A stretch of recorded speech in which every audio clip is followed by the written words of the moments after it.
activity on that car. And it looks like we're going to look at speeds of approximately 60, maybe 70 miles per hour. So she's really scaled back from where she was just a few short minutes ago. All right. What does the freeway look like ahead of her? I would assume there's not much traffic, right? Yeah, very lightly traveled right now in northern San Diego County. It's hard to say what's going to happen as we get further into the interior down towards San Diego proper, but in northern San Diego County, South I-5, traffic is very light right now. This is actually the time of the night where the Caltrans projects start getting into full swing. I don't know what San Diego County has in store tonight, but there could be some full closures up ahead, or at least partial closures. Now she's slowing down. She's got that right lane. She may be exiting the freeway or pulling over to the right shoulder, and we'll see what happens here over the next several minutes. CHP officers handling this very, very gingerly. They know she's got some problems. Again, we've heard from the California Highway Patrol and LAPD officers she may be a danger to herself, possibly suicidal. So they are giving her a wide berth and allowing her time to simply pull over and call it a night, come to a stop. And it looks like she is down now to about 45, maybe 50 miles per hour. She's got her hands out the window right now, but still moving at a pretty good clip. And you look around the car right now, you can see all those windows are tinted, so officers are going to have a real difficult time to see who, if anybody else, is inside the car with that suspect. Hard to tell if that's just her arms or if she's putting her whole body. It looks like her whole body, her head outside the driver's side window as she continues South I-5, but bit by bit coming to a slow, might be stopping right now. And you can see now that right front tire, it's just the rim. You can see the heat and a little bit of friction there. We saw some sparks a short while ago. Now we're down to about 15 miles per hour, swerving. Suspect out of the car, her body is halfway out of the car. Now the door is open. She gets out, and she is approaching officers. Very dangerous. Keep that shot a little wide for you right now because this could get real ugly.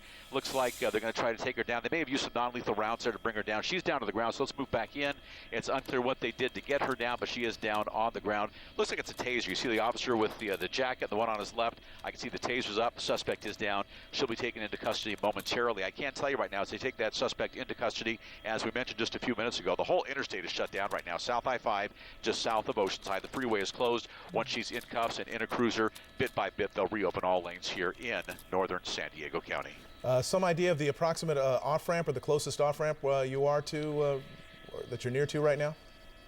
At this point, it would be strictly a guess because the area is so poorly illuminated. We had to come down over the Pacific Ocean to get over to the freeway. They may be somewhere close to Highway 78, and it might be Highway 76. Been a long time since I've driven down to the San Diego County area, but this is clearly closest to Oceanside, southbound on Interstate 5, and a full freeway closure as the investigation wraps up.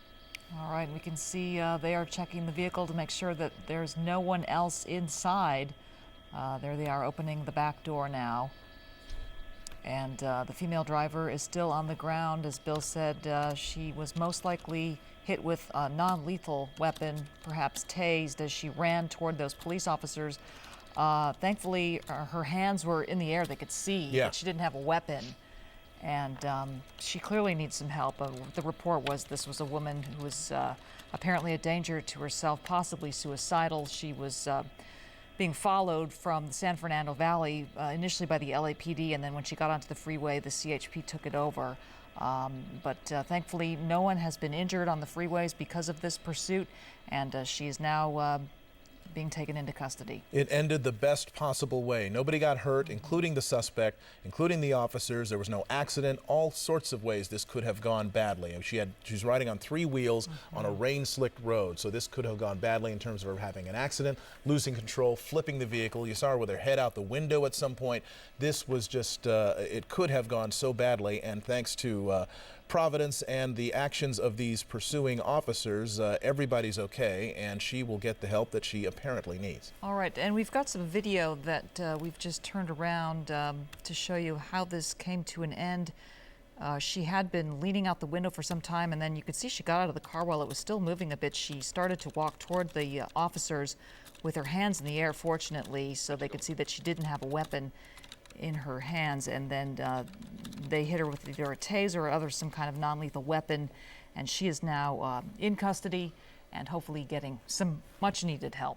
Okay, well, that is the end of that pursuit.